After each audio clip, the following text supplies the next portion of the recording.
Aprende a volar, viejo inútil. Esas fueron las últimas palabras que escuché de mi hijo antes de sentir el vacío bajo mis pies y el viento cortándome la cara a 4 pisos de altura. Cuando caí en esa red que había instalado 3 meses antes, por si las moscas, no pude evitar sonreír mientras miraba hacia arriba y veía su cara de shock total. Llevaba 40 años siendo pescador en San Miguel de la Cruz y otros 20 preparándome para que nadie en mi familia cayera sin protección, pero nunca pensé que quien trataría de matarme sería mi propio hijo drogado. Mi nombre es Don Crescencio, tengo 74 años, y esta es la historia de cómo una red de pescar vieja y la costumbre de siempre estar preparado para lo peor me salvaron de quien más amaba. Antes de contarte cómo esa caída cambió nuestra familia para siempre, suscríbete, dale me gusta si esta historia te está impactando, y escríbeme en los comentarios desde qué país o ciudad me estás escuchando. Quiero saber dónde están llegando las historias de este abuelo mexicano. Comparte esto con alguien que sepa lo que es amar a quien te hace daño. Lo que pasó después de esa caída nos enseñó que a veces hay que tocar fondo para volver a volar, y que las redes que tejemos en silencio son las que nos salvan cuando menos lo esperamos. Ahí estaba yo, Don Crescencio Morales, suspendido entre el cielo gris de octubre y el pavimento de concreto que había estado a segundos de conocer de manera definitiva, mecido por una telaraña de fibras que olían a décadas de madrugadas en el lago de Chapala. Las cuerdas se me clavaban en la espalda a través de la camisa de mezclilla que mi difunta esposa me había regalado para el Día del Padre hace 12 años, y cada fibra de nylon me recordaba por qué los pescadores desarrollamos esa manía de revisar todo 3 veces antes de confiar nuestras vidas al agua. El corazón me tamboreaba en el pecho como compresor de aire viejo, pero mis manos habían dejado de temblar. 4 décadas jalando redes te enseñan que el pánico es lujo que no te puedes permitir cuando tu supervivencia depende de mantener la cabeza fría. Desde mi posición privilegiada a 3 metros del suelo pude ver el mundo desde un ángulo que ningún hombre de 74 años debería experimentar. Doña Carmen asomada en su ventana con el delantal todavía lleno de harina, don Roberto corriendo desde su taller mecánico con una llave inglesa en la mano como si fuera a desarmar el aire mismo, y la señora Esperanza persignándose desde su portal mientras susurraba oraciones que el viento me traía fragmentadas. La tarde tenía ese color dorado que anuncia lluvia en tierra jalisciense, y las hojas secas de los eucaliptos danzaban alrededor de mi inesperada hamaca aérea como confeti de una celebración macabra que nadie había planeado. Miré hacia arriba, hacia el balcón del 4º piso donde mi hijo Joaquín seguía petrificado, y por primera vez en meses pude verlo realmente, no al fantasma demacrado que había estado viviendo en mi casa los últimos 2 años, sino al hombre de 35 años que llevaba escritas en la cara todas las batallas perdidas contra demonios que yo no sabía cómo combatir. Sus manos se aferraban al barandal de hierro forjado como garras, y en sus ojos inyectados de sangre había algo que no veía desde que era adolescente, lágrimas genuinas, no de autocompasión, sino de terror puro por lo que acababa de hacer. El viento trajo hasta mi nariz el aroma de café de olla que salía de la cocina de la vecina, mezclado con el olor metálico de mi propio miedo que recién comenzaba a procesarse. ¿Cómo llegué a este momento?, me pregunté mientras sentía como la estructura de metal que sostenía mi salvación crujía suavemente con cada mecida del viento que bajaba de la sierra. ¿En qué momento la mano que una vez sostuvo la mía para enseñarle a caminar se convirtió en la misma que acababa de soltarme hacia el vacío? Mi mente de pescador, entrenada para leer corrientes y patrones del agua, comenzó a analizar la secuencia de eventos que me habían llevado hasta esta situación surreal, las señales que había estado ignorando, los cambios sutiles en el comportamiento de Joaquín que mi corazón de padre se había negado a interpretar como peligro real, y esa sensación en el estómago que llevaba meses manteniéndome despierto en las madrugadas. La red se balanceaba con un ritmo hipnótico que me recordó a las mecidas de la lancha en aguas tranquilas, y por un momento absurdo sentí una paz extraña, como si todo el universo hubiera conspirado para ponerme exactamente donde necesitaba estar. Las fibras que me sostenían habían sido tejidas por manos expertas en Guadalajara, compradas en una de esas expediciones familiares que hacíamos los domingos cuando Joaquín aún creía que su papá pescador era el hombre más sabio del mundo. Ahora esas mismas fibras se habían convertido en la línea delgada entre mi último día de vida y una segunda oportunidad que ni siquiera sabía que necesitaba. Los sonidos del barrio comenzaron a cambiar, puertas que se abrían con prisa, voces que llamaban a otros vecinos, pasos apresurados en el pavimento, el ruido distante de alguien marcando números en un teléfono, probablemente para reportar el espectáculo más extraño que San Miguel de la Cruz había presenciado en décadas. Un gato naranja apareció en la azotea del edificio de enfrente y me observó con esa indiferencia felina que dice los humanos siempre hacen cosas raras, antes de desaparecer con elegancia entre las macetas de geranios de la señora Luz. Desde mi perspectiva aérea pude ver también mi propia casa, la camioneta Ford que había comprado usada hace 15 años estacionada en el mismo lugar de siempre, con la caja trasera llena de herramientas de pesca que no había usado en semanas, y las ventanas del primer piso donde mi cuarto permanecía en penumbra, con las cortinas cerradas para no ver lo que mi hijo había estado haciendo en las tardes cuando creía que yo no me daba cuenta. La ironía de haber pasado 40 años preparándome para emergencias en el agua solo para necesitar esa preparación en tierra firme no se me escapó, y una sonrisa amarga se dibujó en mis labios partidos. El sabor salado de la sangre en la comisura de la boca me confirmó que esto no era una alucinación provocada por los golpes. Estaba realmente colgando en una red de pescar, había realmente sobrevivido a un intento de homicidio por parte de mi propio hijo. Y tendría que encontrar una manera de lidiar con esta nueva realidad que desafiaba todo lo que creía saber sobre la familia, el amor y los límites de la preparación humana. Mientras las cuerdas me mecían como cuna gigante, mi mente se escapó hacia aquel domingo de abril de hace 27 años,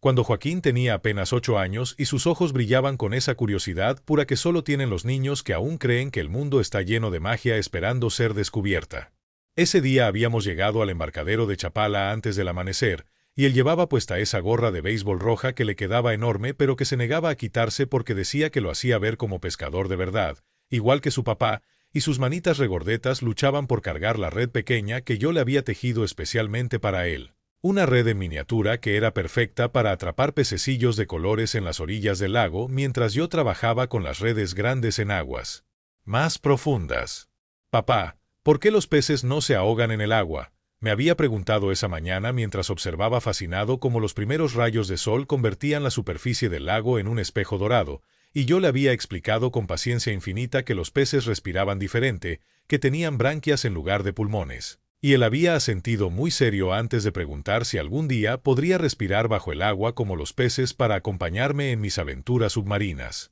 Durante toda esa mañana había sido mi sombra perfecta. Me ayudó a desenredar las redes con dedos pequeños pero hábiles. Compartió conmigo sus teorías sobre dónde se escondían los peces más grandes, seguro en casas secretas debajo de las piedras, papá. Y cuando llegó la hora del almuerzo sacó de su mochila escolar los tacos de frijoles que había preparado Doña Refugio, nuestra vecina, envueltos en un trapo de cocina que olía a comal recién usado y a cariño de abuela que no tiene nietos propios. La felicidad pura se le desbordaba por los poros cuando logró pescar su primer bagrecito de 10 centímetros, un pececillo plateado que brillaba como moneda nueva bajo el sol de mediodía, y la forma en que gritó «Papá, papá, mira lo que pesqué». Con una sonrisa que le ocupaba toda la cara redonda es un sonido que llevo grabado en el corazón como disco rayado que nunca deja de tocar la melodía más hermosa del mundo. Ese mismo niño que ese domingo me había dicho, cuando sea grande quiero ser pescador como tú para que podamos trabajar juntos toda la vida mientras se acurrucaba contra mi pecho en la lancha durante el viaje de regreso, con olor a lago en el pelo y las mejillas rojas por el viento. Ahora era el hombre que acababa de empujarme desde un cuarto piso esperando que el pavimento terminara la conversación que las drogas habían vuelto imposible. Recordé también aquella Navidad cuando tenía 12 años y me había regalado un dibujo hecho con crayones donde aparecíamos los dos en una lancha gigante, pescando nubes en lugar de peces, y abajo había escrito con letra temblorosa pero llena de amor para el mejor papá pescador del mundo mundial, un dibujo que todavía guardo en la gaveta de mi mesa de noche, junto a las fotos de su primera comunión y su graduación de secundaria, cuando aún creía que la vida era una línea recta hacia adelante y no sabía que a veces los caminos se tuercen hacia lugares tan oscuros que ni las redes más fuertes pueden sacarte de ahí. Las tardes que llegaba de la escuela primaria corriendo como potrito desbocado para contarme sus aventuras del día, cómo había defendido a un compañero más pequeño de los abusivos, cómo había aprendido a multiplicar números grandes, como su maestra le había dicho que era muy inteligente y que podría hacer lo que quisiera cuando creciera. Y yo lo escuchaba con atención total mientras preparaba café de olla en la estufa de gas, sintiendo que ser padre era el trabajo más fácil y hermoso del mundo. Cuando tu hijo te ve como héroe invencible que puede arreglar cualquier problema con paciencia y amor. Los domingos que íbamos a misa de 7 en la parroquia de San Miguel Arcángel, cuando él se paraba en las bancas para alcanzar a ver al padre Eugenio durante la homilía, y después comprábamos elotes con chile y limón en la plaza principal, donde se sentaba en la banca de hierro forjado a contarme sus sueños. Quería tener una casa grande para que viviéramos juntos siempre. Quería casarse con una mujer buena como había sido su mamá. Quería tener hijos que fueran tan felices como él se sentía conmigo, y quería que cuando fuera viejo yo le contara historias de pescadores a sus nietos igual que le contaba a él. Ese niño de sonrisa eterna y abracos sinceros, que coleccionaba piedritas del lago porque decía que cada una tenía una historia diferente, que me esperaba despierto los viernes por la noche para ver películas de vaqueros comiendo palomitas caseras, que lloraba cuando veía perros abandonados y me pedía que los adoptáramos todos. Ese mismo niño ahora había crecido hasta convertirse en un extraño que vivía en mi casa como fantasma agresivo, alimentándose de sustancias que lo convertían en alguien que yo no reconocía, alguien capaz de mirar a su propio padre a los ojos y decidir que su muerte era la solución más simple a un problema que ninguno de los dos sabía cómo enfrentar. La primera vez que vi a mi hijo consumir drogas fue un martes de octubre hace 3 años, y el recuerdo me llegó como puñetazo en el estómago mientras me balanceaba en esa red que olía a sal y a todas las tormentas que había sobrevivido en el lago. Había llegado temprano de vender pescado en el mercado porque doña Esperanza me había dicho que Joaquín había estado actuando extraño los últimos días, llegando a casa con los ojos vidriosos y hablando solo en su cuarto. Así que decidí regresar sin avisar para averiguar qué estaba pasando con mi hijo de 32 años que últimamente parecía haber perdido 20 kilos y la capacidad de mirarme directamente a los ojos durante nuestras conversaciones cada vez más escasas y tensas. Entré por la puerta trasera, la que da directo a la cocina, usando la llave que siempre cargaba en el llavero de metal oxidado que me había regalado en el Día del Padre cuando tenía 15 años, e inmediatamente supe que algo estaba terriblemente mal porque la casa olía diferente. No al aroma familiar de café recién hecho y tortillas calientes que siempre me recibía, sino a algo químico y dulzón que me quemaba las fosas nasales como humo de plástico derretido mezclado con olor medicinal que no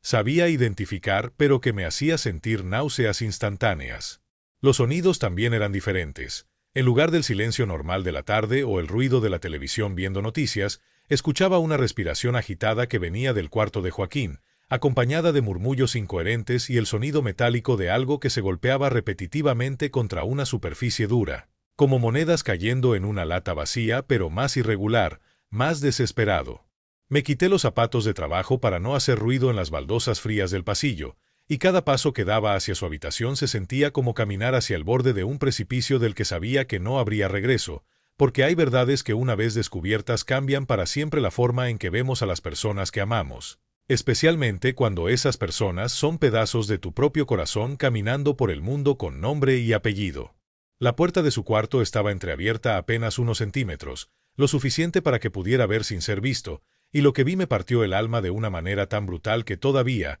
3 años después, balanceándome en una red a 3 metros del suelo, podía sentir el mismo dolor punzante en el pecho como si me estuvieran clavando un anzuelo gigante directamente en las costillas. Joaquín estaba sentado en el borde de su cama, la misma cama individual donde había dormido desde niño, con los ojos más rojos que tomates maduros y las manos temblando como hojas en temporal mientras sostenía una pipa de vidrio que brillaba bajo la luz amarillenta del foco desnudo que colgaba del techo, y su cara que una vez había sido redonda y llena de vida, ahora estaba demacrada como máscara de Día de Muertos, con los pómulos marcados y la piel grisácea de alguien que había dejado de comer regularmente y de dormir en horarios normales. Lo que más me destrozó no fue verlo consumir esa sustancia que convertía a mi hijo en un desconocido, sino la expresión de su rostro. No había placer ni diversión, solo desesperación pura, como si estuviera tratando de escapar de algo tan doloroso que prefería desaparecer de sí mismo antes que enfrentarlo. Y en sus ojos hundidos pude ver el mismo miedo que había visto en animales heridos que encontraba a veces en mis redes, esa mirada de criatura acorralada que sabe que algo dentro de ella se está muriendo pero no sabe cómo pedirle ayuda a nadie. ¿Cuándo perdí a mi verdadero hijo? Me pregunté esa tarde mientras me quedaba parado en el pasillo durante lo que parecieron horas pero probablemente fueron solo minutos, viendo cómo la persona que había criado con tanto amor se transformaba en un extraño que vivía en mi casa como inquilino problemático que no pagaba renta pero sí destrozaba lentamente todo lo que tocaba,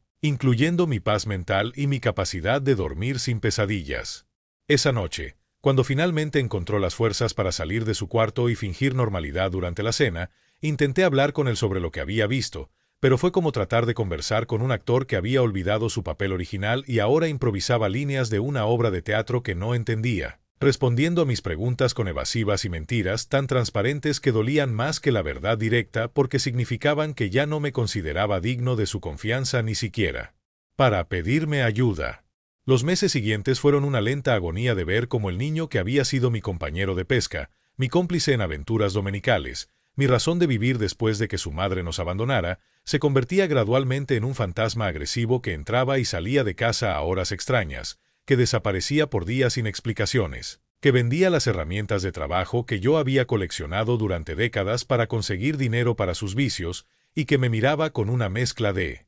resentimiento y culpa que me hacía sentir como si yo fuera responsable de su destrucción por el simple hecho de existir y recordarle constantemente quién había sido antes de que las drogas decidieran reescribir su historia personal. Balanceándome en esa red que me mantenía vivo, no pude evitar escuchar la voz de mi padre, don Abundio Morales, que murió hace 15 años pero cuyas enseñanzas seguían resonando en mi cabeza como campanas de iglesia que nunca dejan de repicar. Mijo, la vida es como el lago en temporada de nortes, nunca sabes cuándo va a cambiar el viento. Así que siempre ten lista una red extra, una cuerda de respaldo y un plan para cuando las cosas se pongan feas, me había dicho una tarde de diciembre. Cuando yo tenía apenas 12 años y acababa de perder mi primera red grande en una tormenta que llegó de la nada mientras pescábamos en aguas profundas del lago de Chapala. Mi papá había sido pescador desde los 8 años, cuando su propio padre lo llevó por primera vez al embarcadero en una canoa de madera que él mismo había tallado con sus manos callosas y su paciencia infinita,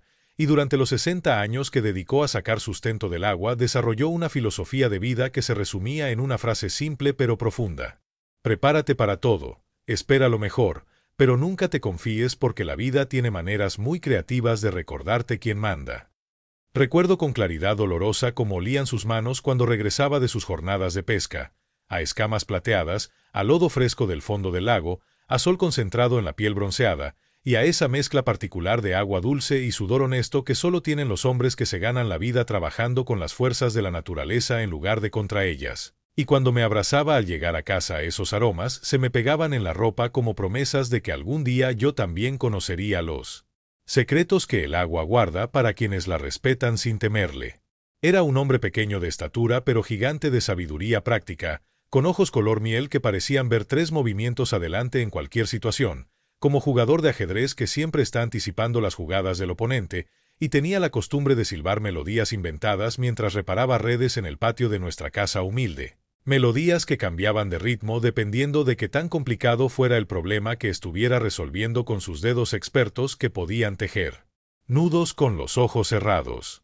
Crescencio, me decía mientras me enseñaba a hacer los nudos básicos que todo pescador debe dominar, las redes no solo sirven para pescar, sirven para salvar vidas, para rescatar cosas que se caen al agua, para improvisar hamacas cuando no tienes donde dormir, para cargar herramientas cuando se te rompe la caja, para 1000 cosas que ni te imaginas ahora pero algún día vas a necesitar, y mientras hablaba sus manos se movían con precisión quirúrgica, entrelazando fibras como si estuviera escribiendo poesía en un idioma que solo los pescadores entienden completamente. Durante las tardes de domingo, cuando no había que trabajar, se sentaba en su silla de madera favorita en el portal de la casa, esa silla que había heredado de su abuelo y que tenía marcas de décadas de uso pero seguía siendo sólida como el día que la hicieron, y desde ahí vigilaba el cielo con atención de meteorólogo empírico, leyendo las nubes, la dirección del viento, el comportamiento de los pájaros, el color del horizonte al atardecer, todos esos signos sutiles que le permitían predecir el clima con una precisión que envidiaban los locutores de radio de la capital. Nunca lo vi sorprendido por una tormenta, nunca lo vi sin el equipo adecuado para cualquier emergencia, nunca lo vi entrar en pánico cuando las cosas se ponían difíciles, porque había aprendido desde niño que la supervivencia no es cuestión de fuerza bruta sino de preparación inteligente y capacidad de adaptación rápida a circunstancias cambiantes. El lago te va a enseñar todo lo que necesitas saber sobre la vida, me había explicado una mañana neblinosa mientras navegábamos hacia nuestro lugar de pesca favorito, pero solo si prestas atención a las lecciones y no te crees más listo que el agua, porque el agua siempre gana cuando se trata de un concurso de terquedad. Ahora, balanceándome en una red que había instalado siguiendo exactamente sus enseñanzas sobre estar preparado para emergencias impensables, me di cuenta de que mi padre había estado preparándome toda la vida para este momento específico sin que ninguno de los dos lo supiéramos conscientemente. como si hubiera sabido que algún día su hijo iba a necesitar confiar en fibras tejidas para salvar su pellejo de una situación que ni el manual de supervivencia más completo podría haber anticipado. La red que me sostenía había sido comprada pensando en las palabras de don Abundio, instalada siguiendo sus principios de precaución extrema, y mantenida con el mismo cuidado obsesivo que él le daba a sus herramientas de trabajo, porque las herramientas bien cuidadas te cuidan a ti cuando más las necesitas, mijo. Y las herramientas descuidadas te abandonan justo cuando tu vida depende de ellas.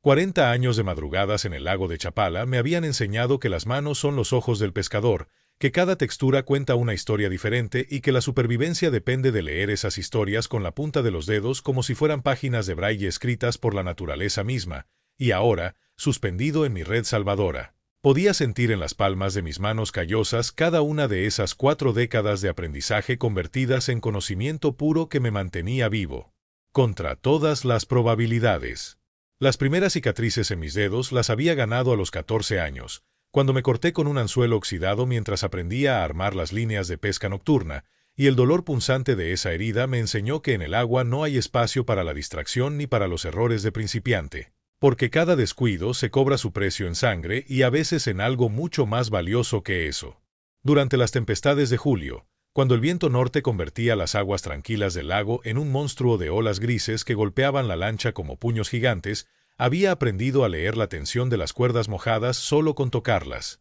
a distinguir entre el tirón constante de una red llena de pescado y la resistencia irregular de una red enredada en troncos sumergidos o piedras afiladas que podían cortarla en segundos si no actuabas con precisión quirúrgica y velocidad de gato. Monté. El olor de la sal concentrada en mis palmas después de jornadas de 12 horas bajo el sol implacable se había convertido en mi perfume personal, una fragancia que llevaba pegada a la piel como tatuaje invisible que identificaba mi oficio antes de que abriera la boca para presentarme. Y mis manos habían desarrollado una sensibilidad tan refinada que podía distinguir el grosor de un hilo de nylon en la oscuridad total, calcular el peso de un pescado por la vibración que transmitía a través de metros de cuerda mojada, y detectar el momento exacto en que una red estaba a punto de romperse por la manera en que las fibras cambiaban su sonido cuando las tensionabas hasta el límite de su resistencia. Los callos en mis palmas no eran solo marcas de trabajo duro, sino mapas topográficos de experiencia acumulada. El callo del dedo índice derecho se había formado por décadas de atar nudos de reparación en redes dañadas, el engrosamiento en la base del pulgar izquierdo venía de manejar el timón de la lancha durante miles de horas navegando contra corrientes caprichosas, y las líneas profundas que cruzaban mis palmas como ríos secos contaban la historia de cada cuerda que había jalado, cada red que había subido desde las profundidades del lago cargada de pescado plateado que brillaba como monedas mojadas bajo la luz del amanecer. Durante las épocas de sequía, cuando el nivel del agua bajaba tanto que podías caminar hasta lugares que normalmente requerían lancha para alcanzar, había aprendido a improvisar con cualquier material disponible, cuerdas hechas de fibras de maguey cuando no había dinero para comprar nylon nuevo, anzuelos forjados a mano con alambres rescatados de aparatos eléctricos descompuestos y redes remendadas con hilos de colores diferentes que las convertían en mapas patchwork de supervivencia y creatividad nacida de la necesidad más pura. El viento del lago tenía personalidades diferentes según la hora del día y la estación del año. El viento de madrugada era suave y húmedo, perfecto para extender las redes sin que se enredaran. El viento de mediodía era seco y caliente, ideal para secar el equipo mojado, y el viento de atardecer era traicionero y cambiante, capaz de convertir una jornada exitosa en una lucha por llegar vivo a la orilla si no respetaba sus advertencias susurradas en el crujir de las velas de la lancha. Mis ojos habían aprendido a leer el agua como libro abierto. Las ondas pequeñas y regulares indicaban banco de peces pequeños moviéndose en formación. Las burbujas que subían a la superficie señalaban respiración de bagres grandes escondidos en el fondo lodoso. Y el cambio sutil en el color del agua de azul turquesa a verde opaco marcaba la frontera entre aguas profundas llenas de vida y zonas poco profundas donde solo encontrabas algas y disappointment. Durante las noches de luna nueva, cuando la oscuridad era tan completa que no podías ver tu propia mano extendida frente a la cara, había desarrollado un sexto sentido para navegar usando solo el oído, el sonido diferente que hacían las olas al chocar contra rocas sumergidas, el cambio en el eco de mi voz cuando estaba cerca de la orilla, el ruido específico que hacía el agua al golpear el casco de fibra de vidrio dependiendo de la profundidad y la velocidad de la corriente. Las manos me habían servido como termómetro natural para medir la temperatura del agua y predecir el comportamiento de los peces. Agua fría significaba pescado lento y profundo, agua tibia traía peces activos cerca de la superficie. Y los cambios bruscos de temperatura por corrientes subterráneas creaban zonas de alimentación donde podías llenar las redes en una hora si sabías exactamente dónde buscar y cómo maniobrar la lancha para aprovechar esas ventanas de oportunidad que duraban minutos, antes de desaparecer como espejismos líquidos. La red que ahora me mantenía suspendido entre la vida y la muerte había viajado conmigo durante los últimos 15 años en la caja de mi camioneta Ford azul descolorida, enrollada como serpiente dormida entre herramientas oxidadas, cubetas de plástico agrietado y esa caja de cartón donde guardaba los anzuelos de repuesto que compraba cada 3 meses en la ferretería de Don Evaristo porque había aprendido por experiencia amarga que quedarse sin anzuelos en medio del lago era como quedarse sin balas en medio de una guerra. Siempre listo para emergencias. Había sido mi lema personal desde que cumplí 50 años y me di cuenta de que la vida tenía demasiadas variables impredecibles como para andar desprevenido por el mundo. Y esa red específicamente había sido comprada en el mercado de Guadalajara durante un viaje que hice con Joaquín cuando él tenía 20 años y todavía creía que su papá pescador tenía respuestas para todas las preguntas importantes de la existencia. El vendedor de implementos pesqueros, un hombre flaco como poste de telégrafo con bigote de Emiliano Zapata y manos que olían permanentemente a brea de barco, me había explicado con orgullo profesional que esa red estaba tejida con nylon japonés de alta resistencia, el mismo material que usaban los pescadores comerciales del Pacífico para capturar atunes de 200 kilos y que podía soportar hasta 500 kilos de peso sin romperse siempre y cuando se distribuyera la carga de manera uniforme sobre toda la superficie de la malla. Esta red le va a durar toda la vida, Don, me había asegurado mientras la extendía en el piso de concreto de su local para mostrarme la calidad de los nudos y la uniformidad de las aberturas, y si algún día necesita usarla para algo que no sea pescar, créame que no lo va a defraudar, porque está hecha para aguantar tempestades que hundirían barcos grandes. La había comprado no porque necesitara una red adicional para la pesca, sino porque algo en mi instinto de supervivencia me susurraba que algún día iba a necesitar una red fuerte para algo completamente diferente. Una premonición vaga pero insistente que no sabía cómo explicar, pero que había aprendido a respetar después de 4 décadas de escuchar los presentimientos que me llegaban como ráfagas de viento antes de las tormentas. Durante los primeros años la usé ocasionalmente para pescar en zonas rocosas donde mis redes normales se enganchaban fácilmente, pero la mayor parte del tiempo permanecía enrollada en la camioneta como talismán de protección, acompañándome a todas partes, a los mandados al centro de San Miguel de la Cruz, a las visitas médicas cuando me empezaron a doler las rodillas por la humedad del lago, a las fiestas familiares donde la gente comentaba «ahí viene don Crescencio con su camioneta llena de trastes de pescador», incluso a la iglesia los domingos porque nunca sabías cuándo podría surgir una emergencia que requiriera cuerdas fuertes o superficies flexibles capaces de soportar peso inesperado. La textura de esa red era diferente a todas las que había manejado en mi carrera, más suave al tacto pero más resistente a la tracción, con un color verde oliva que se camuflajeaba perfectamente entre las herramientas viejas y que no llamaba la atención de curiosos o ladrones que pudieran pensar que contenía algo valioso, cuando en realidad contenía algo más valioso que el dinero, la posibilidad de improvisar soluciones para problemas que aún no habían aparecido en mi vida pero que mi experiencia me decía que eventualmente llegarían como llegan las lluvias después de meses de sequía. Los fines de semana, cuando lavaba la camioneta con manguera y jabón en polvo en el patio de tierra de mi casa, siempre aprovechaba para revisar la red, extenderla completamente para verificar que no tuviera nudos flojos, examinar cada centímetro cuadrado en busca de hilos cortados o debilitados por el sol y la humedad, y volver a enrollarla con el cuidado de cirujano guardando instrumentos después de una operación delicada, porque sabía que una red mal guardada es una red inútil cuando más la necesitas. Joaquín solía burlarse gentilmente de mi obsesión por cargar medio taller de pesca en la camioneta, especialmente durante sus años de adolescencia cuando le daba pena que sus amigos vieran la cantidad de equipo que yo consideraba indispensable para cualquier salida familiar, pero yo le explicaba pacientemente que un hombre preparado es un hombre libre, y que la libertad verdadera viene de saber que puedes enfrentar situaciones inesperadas sin depender de la ayuda de otros o de la suerte ciega, que a veces te acompaña y a veces te abandona sin previo aviso. Durante las épocas más difíciles económicamente, cuando el precio del pescado bajaba tanto que apenas alcanzaba para cubrir los gastos de gasolina y mantenimiento de la lancha, había considerado vender algunas de mis herramientas menos utilizadas para hacer dinero rápido. Pero esa red nunca estuvo en la lista de posibles ventas porque representaba algo más profundo que su valor monetario. Era mi póliza de seguro contra lo imprevisto, mi respuesta preparada a preguntas que la vida aún no me había hecho,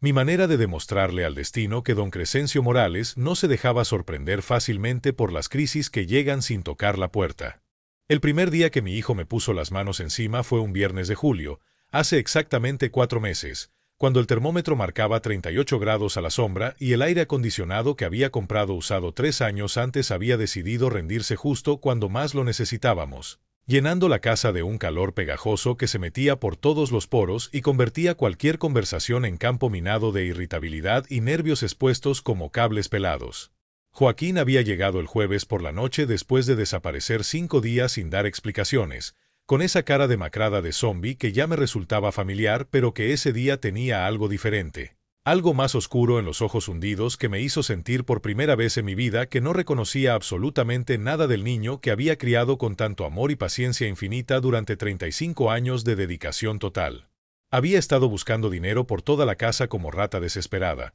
moviendo muebles, vaciando cajones, revisando hasta los bolsillos de ropa sucia, y cuando no encontró lo que buscaba empezó a preguntarme con voz ronca y agresiva dónde guardaba mis ahorros, cuánto dinero tenía en el banco, si podía prestarle solo 2,000 pesos para un negocio importante, que nunca me explicó en qué consistía exactamente, pero que yo sabía perfectamente que tenía que ver con esas sustancias que lo estaban convirtiendo en una versión distorsionada de sí mismo. Le expliqué con la paciencia que había aprendido de 40 años tratando con pescadores borrachos y clientes difíciles que no tenía dinero extra, que los pocos pesos que guardaba debajo del colchón eran para emergencias médicas o reparaciones urgentes de la casa, y que si necesitaba dinero para algo legítimo, podíamos buscar juntos una solución trabajando en equipo como habíamos hecho siempre cuando surgían problemas económicos en nuestra familia de 2 personas que se cuidaban mutuamente. Su reacción fue tan explosiva y violenta que me tomó completamente desprevenido. Se paró de la silla de madera donde había estado sentado como resorte comprimido que se suelta de repente,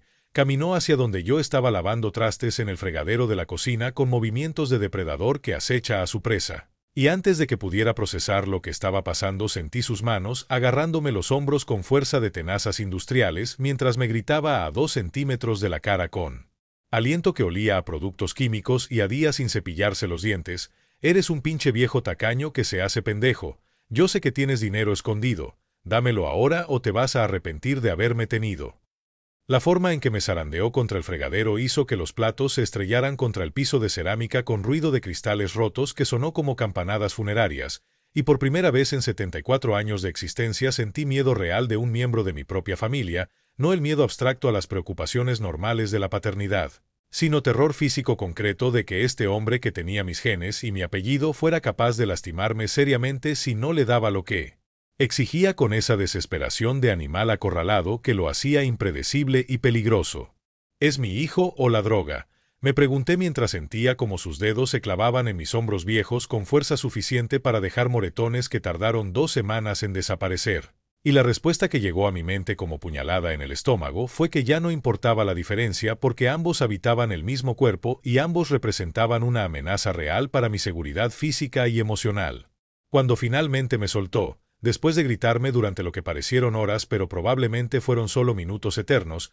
se quedó parado en medio de la cocina respirando como toro enfurecido, con las manos cerradas en puños que temblaban de rabia contenida, y en sus ojos pude ver algo que me heló la sangre. La mirada de alguien que ya había cruzado una línea invisible y sabía que podía cruzar otras líneas más peligrosas si las circunstancias lo empujaban en esa dirección. Esa noche, después de que se fue azotando la puerta con tanta fuerza que las bisagras crujieron como huesos viejos, me quedé sentado en mi silla favorita del portal viendo las estrellas y tocándome los moretones en los hombros mientras mi mente de pescador analítico empezaba a procesar una realidad que mi corazón de padre se había resistido a aceptar. Que mi propio hijo se había convertido en una amenaza física para mi bienestar, que la escalada de violencia solo iba a empeorar con el tiempo, y que necesitaba empezar a tomar precauciones concretas para protegerme de alguien que conocía perfectamente mis rutinas, mis debilidades, mis horarios y todos los lugares donde guardaba las cosas de valor, incluyendo mi propia vida que de repente se sentía mucho más frágil de lo que había imaginado durante mis 7 décadas y media de existencia relativamente pacífica y predecible. 3 meses antes de terminar colgando en esa red como piñata humana, Había pasado una noche completa de insomnio dando vueltas en mi cama individual mientras una sensación extraña me carcomía el estómago como ácido de batería. Una inquietud profunda que no sabía cómo explicar, pero que reconocía perfectamente porque era la misma sensación que me había salvado la vida docenas de veces en el lago, cuando algo invisible me advertía sobre tormentas que aún no aparecían en el horizonte pero que ya estaban formándose en algún lugar distante del cielo. A las 3 de la madrugada me levanté descalzo, me puse los pantalones de mezclilla que siempre colgaba en la silla junto a mi cama, y salí al patio trasero de la casa donde la luz de la luna llena convertía todo en escenario de película en blanco y negro, con sombras alargadas que se movían como fantasmas cada vez que el viento nocturno agitaba las ramas del árbol de guayaba que había plantado mi difunta esposa 20 años atrás. Sin saber exactamente por qué, fui hasta la camioneta, bajé la compuerta oxidada que crujía como rodillas artríticas, y saqué la red japonesa que había estado esperando su momento durante 15 años enrollada entre herramientas que olían a aceite de motor y a décadas de trabajo honesto bajo el sol implacable del lago de Chapala. El aire de esa madrugada tenía olor a jazmín de Doña Esperanza mezclado con el aroma seco de tierra que esperaba lluvia, y cada respiración me llenaba los pulmones de una tranquilidad extraña que contrastaba completamente con la urgencia inexplicable que me empujaba a actuar sin cuestionamientos, como si mis manos supieran algo que mi cerebro consciente aún no había procesado completamente. Extendí la red en el piso de concreto del patio y la revisé centímetro por centímetro bajo la luz amarillenta del foco que colgaba de la pared posterior de la casa, verificando cada nudo con la misma meticulosidad obsesiva que usaba para inspeccionar mis redes de pesca antes de las temporadas más importantes, porque algo en mi instinto ancestral me decía que esta revisión era cuestión de vida o muerte, aunque no entendiera exactamente de qué manera ni cuándo iba a necesitar que esas fibras fueran perfectas. El proceso de instalación me tomó 4 horas de trabajo silencioso pero constante. Primero medí con pasos largos la distancia entre los postes de concreto que sostenían la estructura del balcón del segundo piso. Luego calculé mentalmente la altura exacta que necesitaba para que la red quedara lo suficientemente tensa para soportar peso, pero lo suficientemente floja para amortiguar una caída sin rebotar como trampolín, y finalmente subí por la escalera de aluminio que guardaba en la bodega pequeña donde tenía las herramientas que no usaba frecuentemente, pero que sabía que algún día iban a ser indispensables para emergencias imprevistas. Atar los extremos de la red a los ganchos de metal que instalé específicamente para ese propósito fue trabajo de relojero. Cada nudo tenía que ser perfecto, cada punto de amarre tenía que distribuir la tensión de manera uniforme, y cada verificación tenía que confirmar que el conjunto completo podía resistir fuerzas que mi mente racional no sabía calcular, pero que mi experiencia empírica me susurraba que iban a ser brutales y repentinas. Durante todo el proceso, trabajando bajo la luz plateada de la luna que se reflejaba en las herramientas metálicas como pequeños espejos líquidos, no pude quitarme de la cabeza la voz de mi padre repitiendo una de sus enseñanzas favoritas. «Mijo, cuando el instinto te despierta en la madrugada para hacer algo que no entiendes, no te hagas preguntas, solo hazlo. Porque hay fuerzas en el universo que saben más que nosotros sobre lo que se viene y nos mandan señales a través de presentimientos que los hombres sabios aprenden a obedecer sin cuestionamientos».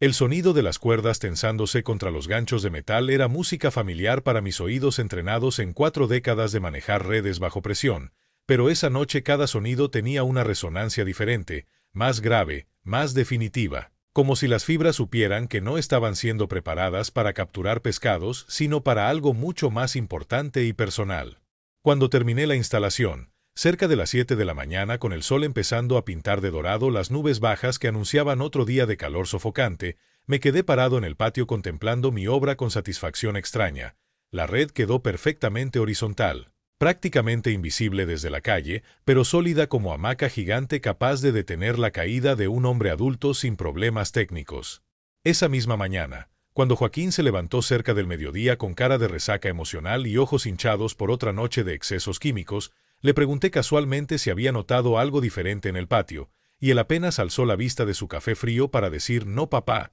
todo igual», confirmándome que mi sistema de protección era efectivamente invisible para ojos que no sabían qué buscar, lo cual era exactamente lo que necesitaba para que funcionara cuando llegara el momento de la verdad.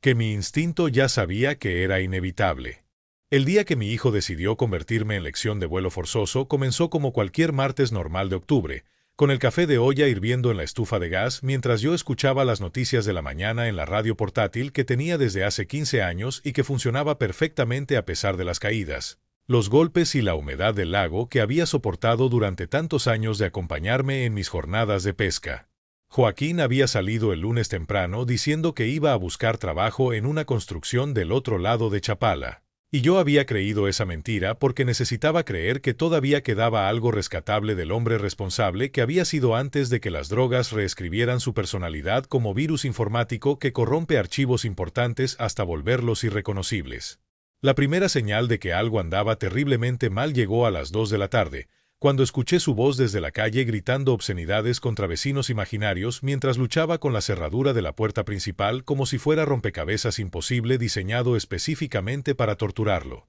Y el sonido metálico de sus llaves cayendo repetidamente al pavimento me erizó los vellos del brazo porque reconocí inmediatamente el patrón de comportamiento que había aprendido a asociar con sus peores episodios de alteración química y descontrol emocional. Cuando finalmente logró entrar, azotando la puerta con violencia innecesaria que hizo vibrar las ventanas de vidrio como tambores tensos, pude oler desde la cocina esa mezcla nauseabunda de sudor ácido, químicos quemados y desesperación pura que emanaba de su cuerpo como aura tóxica, y sus pasos irregulares en el pasillo de baldosas sonaban como martillazos descoordinados que anunciaban tormenta emocional de categoría 5. Su aspecto era el peor que le había visto en meses, cabello grasiento pegado a la frente sudorosa, camisa blanca convertida en trapo amarillento lleno de manchas que preferí no identificar, pantalones de mezclilla rasgados en ambas rodillas como si hubiera estado arrastrándose por superficies ásperas, y esos ojos inyectados de sangre que ya no parecían humanos sino ventanas rotas hacia un infierno personal que ardía sin control dentro de su cabeza.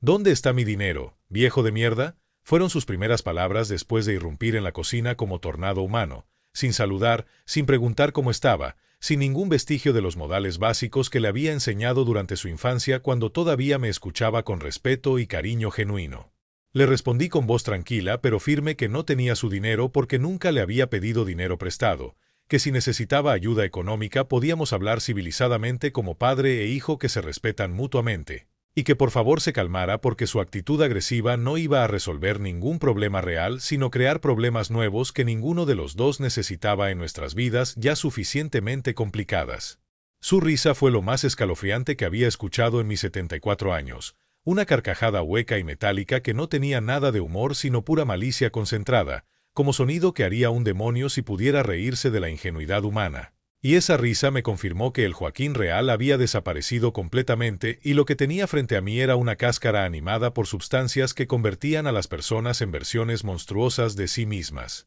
Empezó a caminar en círculos por la cocina como animal enjaulado, moviendo frenéticamente las manos mientras masculinaba frases incoherentes que mezclaban amenazas directas con quejas sobre injusticias imaginarias que supuestamente yo había cometido contra él durante años de sacrificios y dedicación paternal que su mente alterada ahora interpretaba como actos deliberados de crueldad y egoísmo. El aire de la casa se volvió denso y cargado de electricidad estática, como esos momentos antes de las tormentas eléctricas cuando hasta los pájaros dejan de cantar porque sienten que algo terrible está a punto de suceder, y mi instinto de supervivencia, el mismo que me había mantenido vivo durante 40 años navegando en aguas peligrosas, comenzó a enviarme señales de alarma que hacían que todos los músculos de mi cuerpo se tensaran involuntariamente. «Tú me debes todo lo que tengo», gritó de repente, señalándome con dedo tembloroso como acusador en juicio surrealista, «porque yo te di los mejores años de mi vida y ahora que necesito que me ayudes te haces el santo que no tiene nada, pero yo sé que guardas dinero debajo del colchón como campesino pendejo, y si no me lo das por las buenas te lo voy a quitar por las malas». La amenaza directa cambió completamente la dinámica de la situación. Ya no era una discusión familiar difícil, sino una confrontación peligrosa entre un hombre desesperado capaz de cualquier cosa y un anciano que de repente se dio cuenta de que estaba completamente indefenso ante la violencia física de alguien que conocía perfectamente sus debilidades, sus rutinas, y todos los rincones de la casa donde podría tratar de escapar si las cosas escalaban hasta el punto de no retorno que ambos podíamos sentir aproximándose como tren descontrolado en vías rectas hacia colisión inevitable. Lo que pasó después sucedió tan rápido que mi mente de 74 años tardó varios segundos en procesar la secuencia completa de eventos que me llevaron de estar parado en la cocina de mi propia casa a estar colgando del barandal del balcón del cuarto piso como ropa tendida en día de viento fuerte, sostenido únicamente por las manos de mi hijo que temblaban no solo por la droga, sino por el peso de mi cuerpo que oscilaba sobre un vacío de 12 metros que separaban mis pies del pavimento de concreto donde probablemente iba a terminar mi historia personal de manera súbita y definitiva. Todo comenzó cuando Joaquín agarró el cuchillo de cocina que yo había estado usando para pelar naranjas, no para atacarme directamente sino para obligarme a caminar hacia las escaleras que llevaban al segundo piso mientras me gritaba con voz ronca y desesperada que iba a enseñarme lo que se siente volar como los pinches pájaros que tanto te gustan, viejo cabrón. Y sus palabras llegaban a mis oídos distorsionadas por la adrenalina que bombeaba por mis venas como gasolina de alto octanaje, quemándose en motor sobrecalentado. Durante la caminata forzada hacia el piso superior, subiendo escalón por escalón con mis piernas temblorosas de miedo y edad, pude sentir en la espalda la punta del cuchillo presionando a través de la tela de mi camisa de trabajo como recordatorio constante de que esta situación había cruzado todos los límites de lo que consideraba posible dentro de las dinámicas familiares normales, por disfuncionales que fueran. El aire del segundo piso olía diferente al del primero, más denso, más cargado de humedad y polvo acumulado, porque era la zona de la casa que menos usábamos desde que Joaquín se había mudado al cuarto que daba directamente al balcón donde ahora me tenía agarrado de las muñecas con fuerza de tornillo industrial mientras mis pies buscaban desesperadamente algún apoyo sólido en la pared vertical de ladrillo que no ofrecía ninguna superficie donde poder sostenerse. Cuando me empujó por encima del barandal de hierro forjado, sentí como la gravedad tomaba control inmediato de mi destino, tirando de mi cuerpo hacia abajo con fuerza implacable que solo se detuvo cuando mis brazos se tensaron hasta el límite de su resistencia y el dolor punzante en los hombros me confirmó que mi supervivencia dependía completamente de la decisión de un hombre cuya capacidad de decisión estaba comprometida por sustancias que lo convertían en versión impredecible y peligrosa de la persona que había criado con tanto amor durante 3 décadas y media. El viento a esa altura era diferente al viento a nivel del suelo, más constante, más frío, con olor a distancia y altitud que me llenaba las fosas nasales mientras trataba de controlar la respiración acelerada que amenazaba con convertirse en hiperventilación que me haría perder el poco control que me quedaba sobre una situación que había escapado completamente de cualquier marco de referencia normal para resolver conflictos familiares. ¿Es así como termina mi historia?, me pregunté mientras miraba hacia abajo y veía el patio de concreto donde había jugado con Joaquín cuando era niño,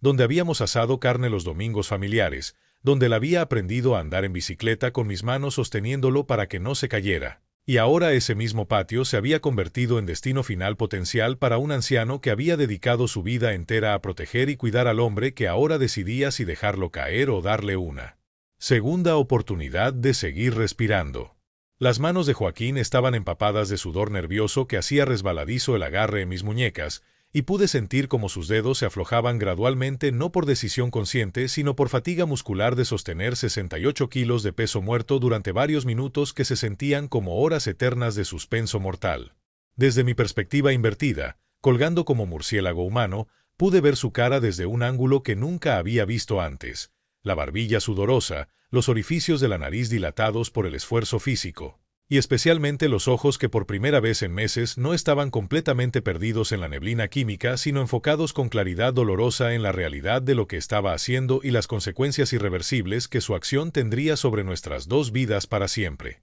El mundo se veía completamente diferente desde esa posición. Las casas vecinas parecían maquetas de juguete, los carros estacionados se habían reducido a cochecitos de colección, y las personas que empezaban a juntarse en la calle para observar el espectáculo parecían hormigas curiosas que habían salido de sus hormigueros para presenciar algo que no entendían completamente pero que sabían instintivamente que era importante y peligroso. Mi mente empezó a hacer las paces con la posibilidad real de que estos fueran mis últimos minutos de conciencia, y una calma extraña se apoderó de mi espíritu como si hubiera encontrado finalmente la respuesta a una pregunta que había estado haciendo toda la vida sin saber que la estaba haciendo.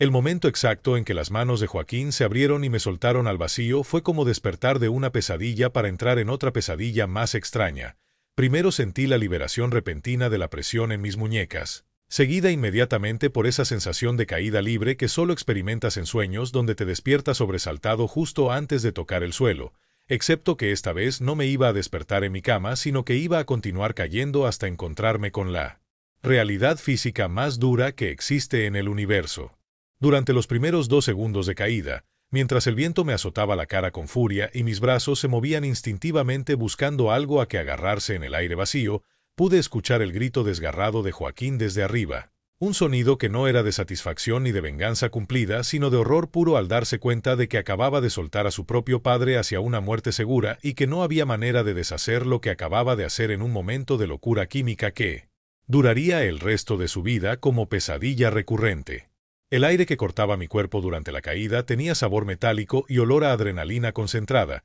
y mi mente de pescador experimentado calculó automáticamente que a esa velocidad y desde esa altura tenía aproximadamente 3 segundos para preparar mi cuerpo para un impacto que podría matarme instantáneamente o dejarme paralítico de por vida, dependiendo del ángulo exacto en que golpeara el pavimento de concreto que se acercaba hacia mí como piso de cemento en cámara rápida. Pero entonces, justo cuando mi cerebro había aceptado completamente que don Crescencio Morales iba a terminar su historia como mancha roja en el patio de su propia casa, sentí el primer contacto con las fibras de nylon japonés que habían estado esperando este momento durante 3 meses de tensión silenciosa. Al principio fue solo un roce suave, como caricia de fantasma. Luego una resistencia gradual que frenó mi caída progresivamente en lugar de detenerla de golpe, y finalmente el abrazo completo de una superficie flexible que distribuyó el impacto de mi peso por toda su extensión como hamaca gigante diseñada específicamente para salvar la vida de viejos pescadores que caen del cielo por cortesía de hijos drogadictos con problemas de control de impulsos. La sensación de rebotar suavemente en la red después del impacto inicial fue surrealista, como flotar en agua tibia después de zambullirse desde una altura peligrosa. Excepto que en lugar de agua había aire y en lugar de nadar estaba simplemente existiendo en un espacio intermedio entre la vida y la muerte donde las leyes de la gravedad se habían suspendido temporalmente para darme una segunda oportunidad que no merecía pero que había ganado con 4 décadas de preparación obsesiva para emergencias improbables. El olor de las cuerdas tensándose bajo mi peso me transportó instantáneamente a miles de madrugadas en el lago, cuando el aroma del nylon mojado significaba redes llenas de pescado y días exitosos de trabajo honesto. Pero ahora ese mismo olor significaba supervivencia milagrosa y la confirmación de que mi paranoia de pescador viejo había sido en realidad sabiduría profética disfrazada de manía por estar preparado para cualquier eventualidad. Desde mi posición horizontal en la red, mecido suavemente por el viento de octubre que ahora se sentía como brisa gentil en lugar de viento cortante de caída libre, pude ver perfectamente el rostro de Joaquín asomado por el balcón, y la expresión de shock total en sus facciones demacradas era algo que jamás había visto en 35 años de ser su padre. Ojos abiertos como platos de talavera, boca entreabierta en forma de carita sorprendida perfecta, y esas manos que segundos antes me habían soltado. Hacia la muerte ahora se aferraban al barandal con nudillos blancos como si fuera él quien estuviera a punto de caerse. El silencio que siguió a mi aterrizaje exitoso en la red fue tan completo que pude escuchar mi propio corazón latiendo como tambor ceremonial, los murmullos asombrados de los vecinos que se habían juntado en la calle para presenciar lo que creían iba a ser un suicidio o un homicidio, y el sonido distante de sirenas que alguien había llamado probablemente pensando que iban a encontrar un cadáver aplastado en lugar de un anciano sonriendo desde una red de pescar que acababa de demostrar que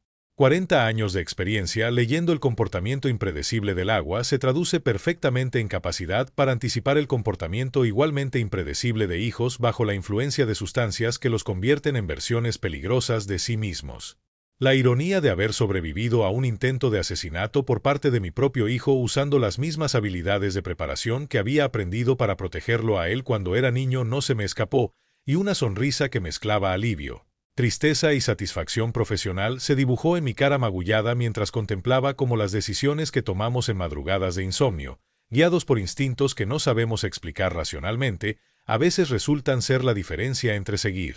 respirando y convertirse en estadística trágica en el periódico local. Joaquín desapareció del balcón como si hubiera visto un fantasma, y los siguientes 3 minutos de silencio absoluto desde el 4º piso me hicieron preguntarme si el shock de verme vivo había sido demasiado para su mente ya fracturada por meses de abuso químico. Hasta que finalmente escuché sus pasos corriendo por las escaleras interiores con urgencia de bombero respondiendo a emergencia de 5 alarmas, y cuando apareció en el patio trasero su aspecto era completamente diferente al del hombre que me había empujado desde el balcón. Ya no tenía esa mirada vidriosa y agresiva de depredador químicamente alterado. sino los ojos del niño asustado que había sido 30 años atrás cuando se despertaba de pesadillas y corría a mi cuarto buscando protección contra monstruos imaginarios que ahora resultaban ser mucho menos aterradores que los monstruos reales que él mismo había creado en su propia vida. Su cara había pasado del color grisáceo de la intoxicación al blanco pálido del terror genuino, y las manos le temblaban no por abstinencia de drogas, sino por algo mucho más profundo,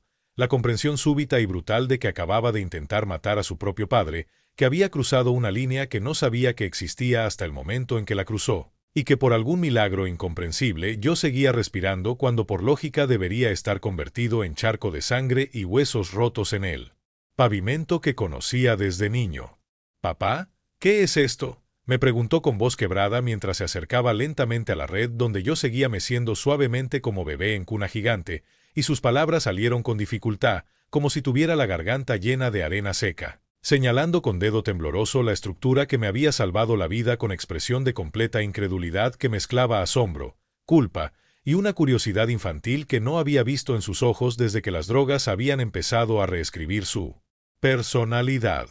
Le expliqué con voz sorprendentemente calmada, considerando que acababa de sobrevivir a un intento de homicidio por parte de mi único hijo, que había instalado esa red 3 meses antes siguiendo un presentimiento que no sabía cómo explicar, pero que mi experiencia de 40 años como pescador me había enseñado a confiar en esas corazonadas inexplicables que llegan como susurros del instinto ancestral de supervivencia que todos llevamos dentro pero que la mayoría de la gente moderna ha aprendido a ignorar hasta que es demasiado tarde. Sus ojos recorrieron cada detalle de la instalación con fascinación hipnótica, los nudos perfectamente atados que habían distribuido mi peso sin aflojarse, los ganchos de metal que habían soportado la tensión sin doblarse, la tensión exacta que había permitido amortiguar mi caída sin que rebotara como pelota, y especialmente la posición estratégica que había elegido para que fuera invisible desde la calle pero efectiva para cualquier emergencia que involucrara caídas desde el balcón del cuarto piso. ¿Sabías que iba a pasar esto?, me preguntó mientras se sentaba en el suelo de concreto junto a la red,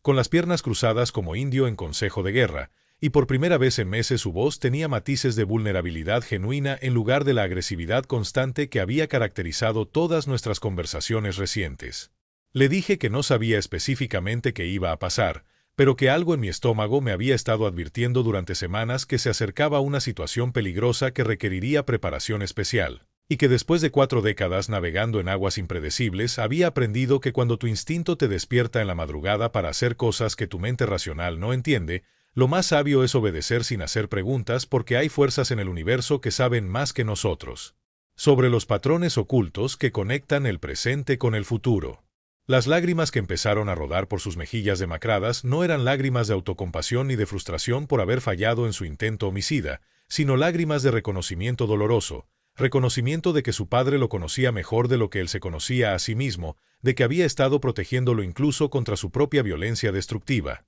y de que durante todos esos meses en que él había estado viendo a don Crescencio como obstáculo y víctima potencial, yo había estado viendo a Joaquín como hijo perdido que necesitaba ayuda desesperadamente pero que no sabía cómo pedirla. El sonido de la sirena se acercaba cada vez más, pero ninguno de los dos hizo movimiento para levantarse o prepararse para lidiar con las autoridades que llegaban, él porque estaba procesando la magnitud de lo que acababa de suceder, y yo porque finalmente había encontrado en sus ojos algo que había estado buscando durante meses sin éxito, un destello del niño que había criado, enterrado bajo capas de adicción y desesperación pero todavía vivo, todavía rescatable, todavía mi hijo verdadero, esperando ser redescubierto por ambos. «Papá, casi te mato», susurró como confesión en iglesia vacía, y esas 4 palabras contenían más arrepentimiento genuino que todas las disculpas vacías que me había ofrecido durante los últimos 2 años de comportamiento errático y destructivo. Mientras permanecía acostado en esa red que había tejido japoneses expertos a miles de kilómetros de distancia sin saber que algún día salvaría la vida de un pescador mexicano de 74 años. Me di cuenta de que toda mi existencia había sido un curso intensivo de preparación para emergencias que mi mente consciente no podía anticipar, pero que mi sabiduría ancestral sabía que eventualmente llegarían como llegaban las tormentas eléctricas en agosto,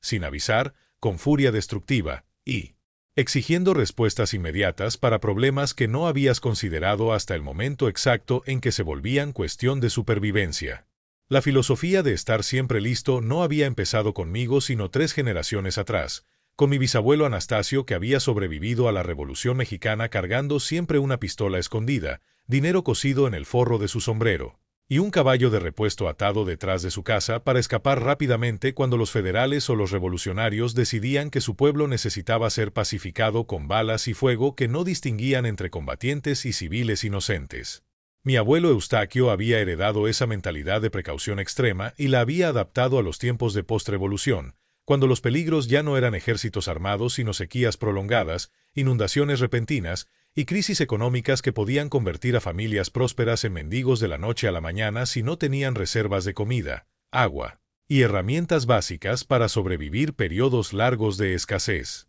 Mi padre Abundio había tomado esas enseñanzas y las había refinado hasta convertirlas en arte de supervivencia acuática. Cada día en el lago era una masterclass de anticipación, preparación y adaptación rápida a condiciones cambiantes que podían pasar de calmadas y predecibles a mortalmente peligrosas en cuestión de minutos que no te daban tiempo para correr a buscar equipos de emergencia que deberías haber cargado desde el principio. Durante mis primeras 2 décadas como pescador independiente, había aplicado esos principios familiares de manera casi religiosa. Nunca salía al lago sin al menos 3 planes diferentes para regresar a salvo a la orilla. Siempre cargaba el doble de las herramientas que calculaba necesitar para cualquier trabajo específico, y había desarrollado el hábito obsesivo de revisar y mantener todo mi equipo cada domingo sin excepción, incluso cuando estaba cansado o tenía ganas de descansar. ¿Por qué? Había aprendido que las emergencias no respetan horarios de descanso ni estados de ánimo. La preparación no era solo física sino mental y emocional. Había pasado miles de horas imaginando escenarios hipotéticos donde las cosas podían salir mal, no por pesimismo morboso, sino por realismo práctico que me permitía desarrollar respuestas automáticas para situaciones de crisis que requerían acción inmediata sin tiempo para análisis prolongado o consultas con expertos que no estaban disponibles en medio del lago durante tormentas nocturnas. Cuando Joaquín era niño, había tratado de enseñarle estos principios de preparación universal, pero los había interpretado como paranoia innecesaria de viejo maniático que no confiaba en que la vida moderna había eliminado la mayoría de los peligros ancestrales que habían aterrorizado a generaciones anteriores. Y durante sus años de adolescencia se había burlado gentilmente de mi costumbre de cargar medio taller en la camioneta para viajes simples al mercado o visitas sociales que no requerían más equipo que las llaves del vehículo y dinero para gasolina. Los sacrificios económicos que había hecho durante 40 años para mantener ese nivel de preparación habían sido considerables. Dinero que podría haber gastado en ropa nueva, vacaciones familiares o mejoras para la casa había sido invertido consistentemente en herramientas de calidad, materiales de reserva y equipos de emergencia que esperaba nunca necesitar, pero que sabía que algún día podrían ser la diferencia entre vivir una historia interesante y convertirse en víctima de circunstancias imprevistas. La red específicamente había sido comprada durante un periodo de vacas flacas cuando el dinero era escaso y Joaquín necesitaba útiles escolares nuevos, pero algo en mi instinto me había dicho que esos 500 pesos invertidos en fibras de nylon japonés serían más importantes a largo plazo que cualquier gasto inmediato que pareciera más urgente en ese momento. Y ahora, mecido suavemente por el viento de octubre mientras contemplaba la cara de mi hijo que finalmente entendía la profundidad de amor paternal que se requiere para anticipar y prepararse para los peores aspectos de la naturaleza humana, incluida la violencia destructiva de las personas que más amas. La ironía más dolorosa de toda esta situación era que había pasado décadas preparándome para proteger a Joaquín de peligros externos a accidentes,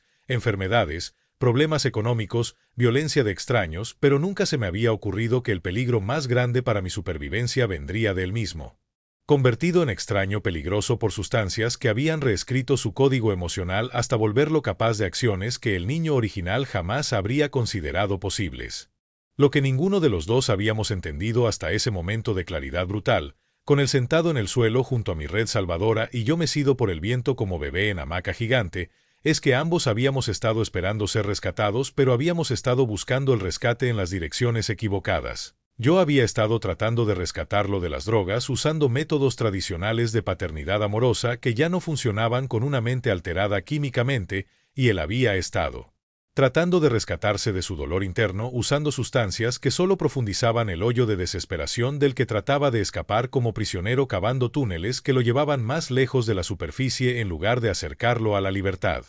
La red que me había salvado físicamente de convertirme en mancha de sangre en el pavimento también había salvado a Joaquín de convertirse en parricida, una carga emocional que habría destruido completamente los fragmentos de humanidad que aún le quedaban después de meses de autodestrucción química sistemática. Y ahora podía ver en sus ojos la comprensión gradual de que su padre no solo se había estado preparando para protegerse de él, sino también para protegerlo de las consecuencias irreversibles de sus propias acciones más destructivas. Las lágrimas que rodaban por sus mejillas hundidas llevaban sabor diferente a todas las lágrimas que había derramado durante los últimos 2 años. Ya no eran lágrimas de autocompasión ni de frustración por no conseguir dinero para drogas, sino lágrimas de duelo genuino por el hombre que había sido antes de que los químicos reescribieran su personalidad, y especialmente por el padre que había estado maltratando a alguien que nunca había dejado de amarlo incondicionalmente a pesar de todo el daño emocional y físico que había recibido a cambio de su dedicación inquebrantable.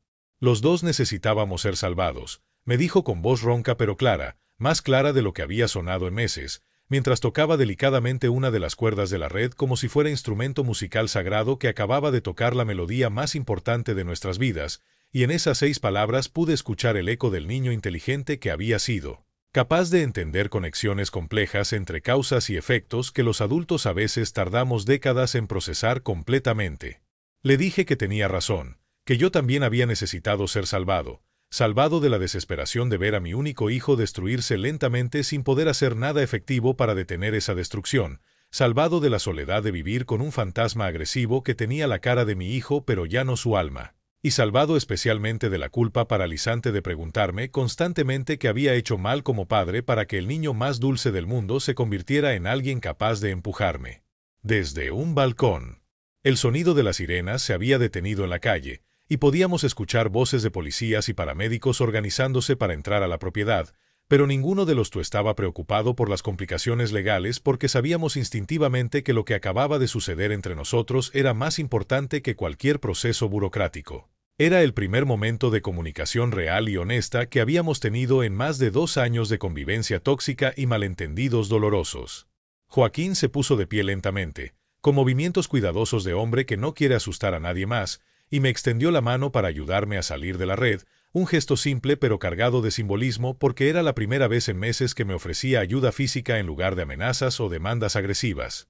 Y cuando nuestras manos se tocaron pude sentir que sus dedos ya no temblaban con la desesperación química, sino con algo completamente diferente. Temblaban con la vulnerabilidad de alguien que se está dando cuenta de que ha tocado fondo tan duramente que la única dirección posible para moverse es hacia arriba. Mientras me ayudaba a desenredarme de las cuerdas que me habían mantenido vivo, pude ver en su rostro demacrado pero más sereno una expresión que no había visto desde que era adolescente, determinación genuina mezclada con esperanza tímida, como si por primera vez en años pudiera imaginar un futuro donde no fuera esclavo de sustancias que lo convertían en versión monstruosa de sí mismo. «Papá, necesito ayuda de verdad», me susurró mientras me abrazaba con cuidado de no lastimarme, un abrazo que olía a sudor ácido y miedo, pero también a algo que había olvidado completamente. Olía a mi hijo real, enterrado bajo capas de adicción pero todavía ahí, todavía rescatable, todavía capaz de reconocer que el amor de un padre puede manifestarse de maneras tan creativas como instalar redes de seguridad para proteger tanto al que cae como al que deja caer.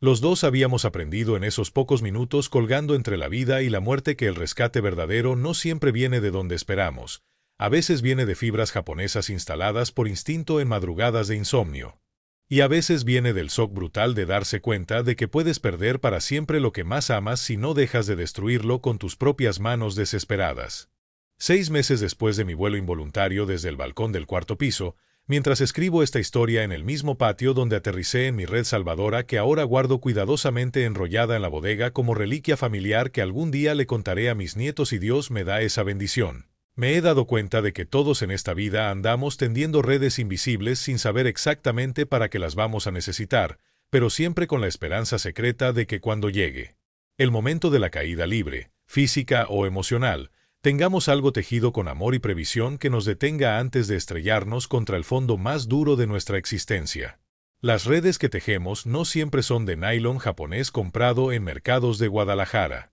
A veces son redes de amistades cultivadas durante décadas de favores mutuos y conversaciones honestas en portales de casas humildes donde se sirve café de olla y se comparten preocupaciones que solo entienden quienes han vivido historias similares de amor familiar complicado por circunstancias que nadie elige pero todos tienen que enfrentar con dignidad y paciencia infinita. Joaquín lleva 4 meses limpio, asistiendo a juntas de alcohólicos anónimos en el salón parroquial de San Miguel Arcángel, trabajando medio tiempo en el taller mecánico de don Roberto, y sobre todo, hablándome otra vez como hijo que respeta a su padre en lugar de como enemigo que planea la destrucción mutua. Y cada conversación que tenemos en las tardes mientras reparamos juntos las herramientas de pesca es una pequeña red más que agregamos a la estructura de confianza que estamos reconstruyendo hilo por hilo, nudo por nudo, con la paciencia de artesanos que saben que las obras más importantes no se terminan en un día sino en décadas de trabajo consistente y amoroso. Las redes emocionales que tendemos para nuestras familias incluyen cosas que parecen insignificantes pero que resultan ser fundamentales cuando llegan las tormentas. La costumbre de desayunar juntos los domingos aunque no tengamos mucho de qué hablar. La disciplina de guardar dinero cada mes aunque sea poco porque nunca sabes cuándo vas a necesitar pagar una rehabilitación cara o una emergencia médica, y especialmente la habilidad de seguir viendo al hijo real enterrado bajo capas de adicción, depresión o problemas que lo convierten temporalmente en versión irreconocible de la persona que criaste con tanto amor durante los primeros años de su vida. Cada padre y cada madre que me ha escuchado contar esta historia me ha confesado que ellos también tienen instaladas redes de seguridad que esperan nunca necesitar, dinero escondido para emergencias familiares, contactos telefónicos de personas que pueden ayudar en crisis graves, planes de contingencia para situaciones que prefieren no imaginar, pero que saben que son posibles porque la vida tiene maneras creativas de ponernos a prueba justo cuando creemos que ya hemos superado todas las dificultades importantes. La preparación emocional es tan importante como la preparación física. Durante los meses más difíciles con Joaquín, había desarrollado rutinas de supervivencia psicológica que me mantenían cuerdo a pesar del estrés constante de vivir con alguien impredecible y potencialmente violento, incluyendo caminatas matutinas por la plaza del pueblo donde podía procesar mis emociones sin ser visto, conversaciones con doña Carmen que me recordaban que los problemas familiares graves son más comunes de lo que aparentan, y especialmente la costumbre de escribir cartas que nunca mandé donde le decía a Joaquín todo lo que no podía decirle en persona durante sus peores momentos de alteración química. Las redes más fuertes que podemos tender para las personas que amamos no están hechas de materiales que se compran en tiendas, sino de materiales que se cultivan en el corazón durante años de dedicación incondicional, paciencia para esperar que los hijos perdidos encuentren su camino de regreso, fe para creer que las personas pueden cambiar cuando tocan fondo lo suficientemente duro, y sobre todo, sabiduría para reconocer la diferencia entre ayudar de manera que fortalece y ayudar de manera que debilita la capacidad de recuperación de quienes están luchando contra demonios internos que solo ellos pueden vencer definitivamente. ¿Qué redes tienes tú tendidas para las emergencias de tu familia? ¿Has preparado tu corazón para la posibilidad de que las personas que más amas pasen por periodos donde se conviertan en versiones irreconocibles de sí mismas, pero sigan necesitando tu amor incondicional para encontrar el camino de regreso? A veces las caídas más dolorosas son las que nos enseñan que estábamos más preparados de lo que pensábamos, y que el amor verdadero siempre encuentra maneras creativas de convertir las crisis en oportunidades de crecimiento mutuo que fortalecen los lazos familiares en lugar de destruirlos para siempre. Si después de escuchar la historia de don Crescencio sientes que hay alguien en tu familia que está cayendo en picada y necesita una red de amor incondicional, no esperes a que toque fondo tan duramente como tocó Joaquín. Cuéntame en los comentarios desde qué país me estás escuchando y qué tipo de redes emocionales has tenido que tender para proteger a las personas que amas de sus propias decisiones destructivas. A veces la red más fuerte es simplemente no dejar de creer en alguien cuando toda la evidencia sugiere que ya no vale la pena seguir intentando. No olvides suscribirte y compartir esta historia, porque este abuelo pescador tiene muchas más lecciones sobre el amor que sobrevive a todo, incluso a intentos de asesinato por parte de quienes más queremos.